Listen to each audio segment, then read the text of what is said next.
আমাদের আজকের বিষয় হলো ট্রানজিটিভ ভার্ব এবং ইনট্রানজিটিভ ভার্ব। অ্যাকশন ভার্বকে দুই ভাগে ভাগ করা হয়, আর এই ভাগের ভিত্তি হলো অবজেক্ট। সেন্টেন্সে সম্পূর্ণ অর্থ প্রকাশ করার জন্য অবজেক্টের প্রয়োজন আছে কি না এর উপর ভিত্তি করে ভার্বকে দুই ভাগে ভাগ করা হয়, transitive verb and intransitive verb.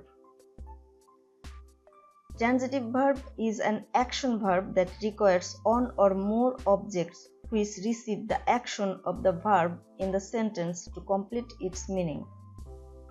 Transitive verb হলো একটি অ্যাকশন ভার্ব যার ক্রিয়াফল ভোগ করার জন্য এবং বাক্যের সম্পূর্ণ অর্থ প্রকাশ করার জন্য এক বা একাধিক অবজেক্ট প্রয়োজন হয়।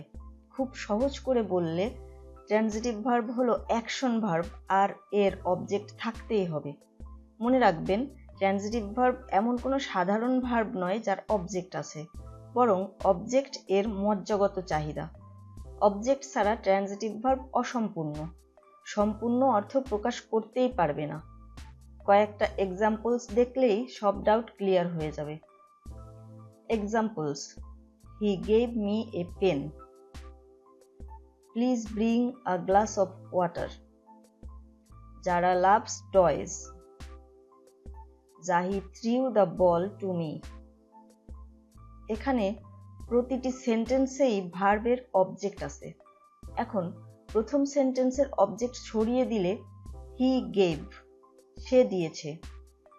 কি দিয়েছে, কাকে দিয়েছে, এই প্রশ্নগুলোর উত্তর ছাড়া বাক্যটি অসম্পূর্ণ নয় কি? ঠিক সেরকম প্লিজ ব্রিং, দয়া করে আনো বা নিয়ে আসো, কিন্তু কি আনবে, প্রশ্নটা অবধারিত। একই রকমভাবে লক্ষ্য করে দেখুন, প্রতিটি ক্ষেত্রেই অবজেক্টগুলো যদি সরিয়ে দেয়া হয় তাহলে সেন্টেন্সগুলোর আর কোনো অর্থই থাকে না। তাই এখানে গেভ, ব্রিং, লাভস, থ্রিউ এই সবগুলোই transitive verbs. Intransitive verb. Intransitive verb is an action verb that requires no direct object in the sentence. Intransitive verbs cannot have a direct object after them. Intransitive verb হলো transitive ভার্বের ঠিক উল্টো। অর্থ প্রকাশ করার জন্য এর কোনো অবজেক্ট লাগে না। শুধু যে লাগে না তা নয়, ইনট্রানজিটিভ ভার্বের পরে আপনি যদি কোনো ডিরেক্ট অবজেক্ট বসান তাহলে সেন্টেন্সটাই ভুল হবে। তবে ইনট্রানজিটিভ ভার্বের পরে adverb, adverbial phrase, prepositional phrase ইত্যাদি বসতে পারে। Example: the baby smiles, sit down here, she sneezed loudly, the apple fell from the tree.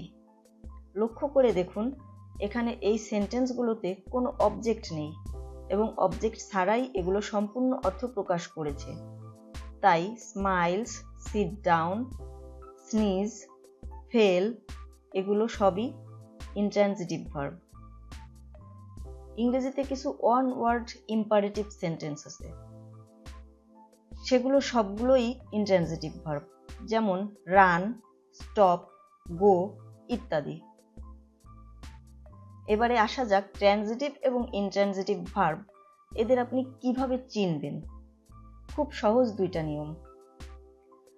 1 নম্বর, সেন্টেন্সে যদি অবজেক্ট থাকে তাহলে ট্রানজিটিভ ভার্ব, আর যদি না থাকে তাহলে ইনট্রানজিটিভ ভার্ব। 2 নম্বর, ভার্বকে প্রশ্ন করুন হোয়াট এবং হুম, কি এবং কাকে। যদি প্রশ্নের উত্তর পাওয়া যায় ট্রানজিটিভ ভার্ব, আর না পাওয়া গেলে intransitive verb. Example: he gave me a pen, gave whom, answer is me, gave what, answer is pen. So gave verb একটা ট্রানজিটিভ ভার্ব। ঠিক তেমনি the baby smiles, what or whom এই প্রশ্নগুলোই এখানে applicable নয়। So no answer is found. Smiles is an intransitive verb. আশা করি বুঝতে অসুবিধা হয়নি। কিছু ভার্ব থাকে যেগুলো ট্রানজিটিভ এবং ইনট্রানজিটিভ দুই ক্ষেত্রেই ব্যবহার করা যেতে পারে। মানে কোনো সেন্টেন্সে ট্রানজিটিভ হিসেবে ব্যবহৃত হলো, আবার অন্য কোনো সেন্টেন্সে হয়তো ইনট্রানজিটিভ হিসেবে ব্যবহৃত হলো। এদেরকে বলা হয় অ্যাম্বিট্রানজিটিভ ভার্বস। কিছু উদাহরণ দেখে নিই, তাহলে আরো ক্লিয়ার হয়ে যাবে। I stopped the car. The car stopped. লক্ষ্য করুন, I stopped the car, এখানে stopped ভার্বের অবজেক্ট আছে the car, কিন্তু the car stopped এখানে stopped ভার্বের কোনো অবজেক্ট নেই। প্রথম ক্ষেত্রে stopped ভার্বটি ট্রানজিটিভ হিসেবে ব্যবহৃত হয়েছে এবং দ্বিতীয় ক্ষেত্রে ইনট্রানজিটিভ হিসেবে। তাহলে stopped একটি অ্যাম্বিট্রানজিটিভ ভার্ব।